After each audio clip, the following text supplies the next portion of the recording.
Ang impeachment ay isang political process. Sa sandaling humarap si Sara Duterte sa impeachment trial sa Senado, ang mga senador ang magsisilbing hukom.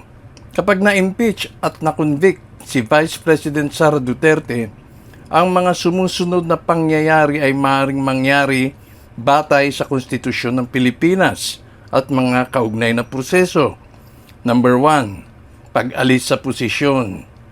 Matapos ang impeachment trial sa Senado at may 2/3 majority vote para sa conviction, siya ay tatanggalin bilang Vice Presidente. Kasabay nito, maaari siyang maging disqualified na humawak ng anumang pampublikong posisyon. Number 2, pagpuno sa bakanting posisyon. Ayon sa Artikulo 7, Section 9 ng 1987 Constitution, kung bakante ang posisyon ng pangalawang Pangulo, ang Pangulo ay magmumungkahi ng kapalit mula sa kasapi ng Senado o House of Representatives. Ang nominado ay dapat kumpirmahin ng majority votes ng parehong kapulungan ng Kongreso na bumoboto ng hiwalay. Number 3, epekto sa linya ng pagkahalal. Kung mabakante ang pagkapangulo, ang bagong Vice Presidente ang unang nasa linya ng pagkahalal. Kung wala pang kapalit na Vice President, ang sumunod ay ang Senate President at pagkatapos ay ang House Speaker. Number 4, pampulitikang implikasyon. Pagkakawatak-watak sa alyansa.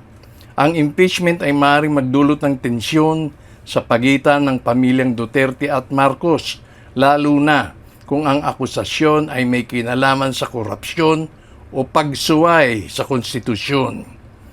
Public and legitimacy. Ang proseso ay maaaring magpalala ng paghahati sa publiko, lalo na kung itinuturing na politically motivated ang impeachment. Ang suporta siyempre ng mga Davao-based na grupo o makakaliwang kilusan ay maaaring magbago depende sa ebidensya. Epekto sa 2025 midterm elections. Maapektuhan ang paghahanda ng mga politiko para sa susunod na eleksyon, lalo na kung ang bagong VP ay maging malakas na contender. Number 5, legal na proseso. Mga batayan sa impeachment. Dapat patunayan na siya ay nagkasala ng culpable violation of the Constitution, treason, bribery, graft and corruption, high crimes, or betrayal of public trust.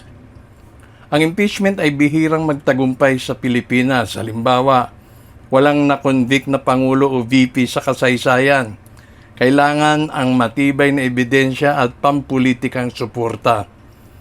Number 6, halimbawa sa kasaysayan. Noong year 2000, si Pangulong Joseph Estrada ay na-impeach ng House. Ngunit ang trial sa Senado ay naantala dahil sa EDSA 2. Walang Vice President ang na-impeach at na-convict sa kasaysayan ng bansa. Ano ibig sabihin nito? Ang pag-impeach kay VP Sara Duterte ay magdudulot ng legal na proseso. Pagpapalit ng liderato sa pamamagitan ng nominasyon at kumpirmasyon at malalim na pampulitikang epekto. Ang tagumpay nito ay nakasalalay sa lakas ng ebidensya at political dynamics sa Kongreso.